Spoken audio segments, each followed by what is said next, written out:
മണ്ഡലം ഒഴിയും മുമ്പ് വോട്ടർമാർക്ക് നന്ദി പറയാൻ രാഹുൽ ഗാന്ധി നാളെ വയനാട് ലോക്സഭാ മണ്ഡലത്തിലെത്തും. മലപ്പുറം ജില്ലയിലും കൽപ്പറ്റയിലുമായിരിക്കും രാഹുൽ ഗാന്ധി ജനങ്ങളെ കാണാൻ എത്തുക. രാഹുൽ പോയാൽ രാഹുലിന് പകരം ആര് എന്ന ചോദ്യമാണ് ഇനി ഉയരുന്നത്.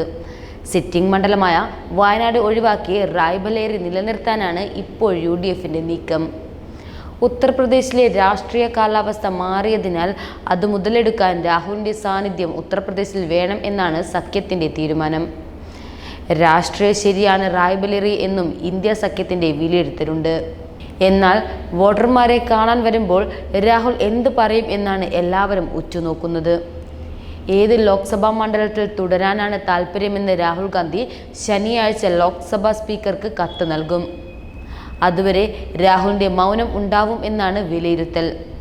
വയനാട് മണ്ഡലത്തിൽ നിന്ന് UDF പ്രതിനിധികൾ ഡൽഹിയിലെത്തി മണ്ഡലം ഒഴിയരുത് എന്ന് അറിയിച്ചിട്ടുണ്ട്. ഇനി അഥവാ മാറിയാൽ പകരം പ്രിയങ്ക വരാനാണ് ഇവരുടെ താൽപ്പര്യം.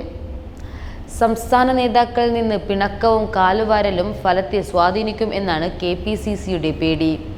പ്രിയങ്കയും ഒഴിഞ്ഞാൽ K മുരളീധരൻ ആകും നറുക്കു വീഴുക. രാഹുൽ പോകുമ്പോഴുള്ള വോട്ടർമാരുടെ മടുപ്പ് മുരളീധരനെ വച്ച് മറികടക്കാൻ ആകും എന്നാണ് വിലയിരുത്തൽ.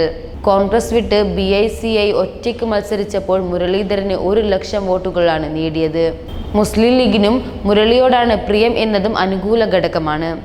ഇടതുപക്ഷത്ത് ആനി രാജൻ തന്നെ വരാനാണ് സാധ്യത. അതേസമയം NDA ആര് നിർത്തുമെന്നാണ് കാത്തിരുന്നു കാണേണ്ടത്. ലോക്സഭാ തിരഞ്ഞെടുപ്പിൽ വയനാട് റായ്ബറേലി മണ്ഡലങ്ങളിലെ വിജയത്തിനു ശേഷം രാഹുൽ ഗാന്ധി വയനാട് ഒഴിയണം എന്നാണ് വിവരങ്ങളിലുള്ളത്. ലോക്സഭാ തിരഞ്ഞെടുപ്പിന് ശേഷം റായ്ബറേലിയിലും വയനാട്ടിലും മത്സരിച്ച് വിജയിച്ച മണ്ഡലങ്ങളിൽ നിന്ന് രാഹുൽ ഗാന്ധി വയനാട് ഒഴിയണം എന്നാണ് വിവരങ്ങളിലുള്ളത്. ഉത്തർപ്രദേശ് കോൺഗ്രസ് കമ്മിറ്റി രാഹുൽ ഗാന്ധിയോട് റായ്ബറേലി MP പദവി നിലനിർത്താൻ ശുപാർശ ചെയ്തിട്ടുണ്ട്. രാഹുൽ ഗാന്ധി വയനാട്ടിൽ തുടരണമെന്ന് KPCC ആദ്യം വാദിച്ചപ്പോൾ UPയുടെ ശുപാർശയ്ക്ക് ശേഷം അവർ വിഷയം കൂടുതൽ ഉന്നയിച്ചിട്ടില്ല. 2 ലോക്സഭാ മണ്ഡലങ്ങളിൽ വിജയിച്ചവർ ഭരണാധികാരിയിൽ നിന്ന് സർട്ടിഫിക്കറ്റ് കൈപ്പറ്റി 14 ദിവസത്തിനുള്ളിൽ ഒരു മണ്ഡലത്തിലെ രാജി സമർപ്പിക്കണം. ജനാധിപത്യ നിയമത്തിലെ 70-ാം വകുപ്പിലാണ് ഈ കാര്യം വ്യക്തമാക്കുന്നത്. ഇത് പ്രകാരം രാഹുൽ ഗാന്ധി വയനാട് മണ്ഡലം ഒഴിയുകയും റായ്ബറേലി നിലനിർത്തുകയും ചെയ്യും എന്നാണ് വിവരം. ഇതിന്റെ അടിസ്ഥാനത്തിലാണ് നാളെ രാഹുൽ ഗാന്ധി വയനാട്ടിൽ വോട്ടർമാർക്ക് നന്ദി പറയാൻ എത്തുന്നത് എന്നും അഭിപ്രായമുണ്ട്. 7 കേന്ദ്രമന്ത്രിമാരെ തോൽപ്പിച്ച് ഇന്ത്യ സഖ്യം UPയിൽ മികച്ച വിജയം നേടിയതോടെ സംസ്ഥാനത്തെ പാർട്ടി പുനരുജ്ജീവിപ്പിക്കാനാണ് രാഹുൽ ഗാന്ധിയുടെ ശ്രമം. ഇതിന്റെ ഭാഗമായാണ് രാഹുൽ ഗാന്ധി റായ്ബറേലി നിലനിർത്തുന്നത്. രാഹുൽ ഗാന്ധി രാജിവെച്ചാൽ 6 മാസത്തിനുള്ളിൽ വയനാട്ടിൽ ഒരു ഉപതെരഞ്ഞെടുപ്പ് നടക്കും.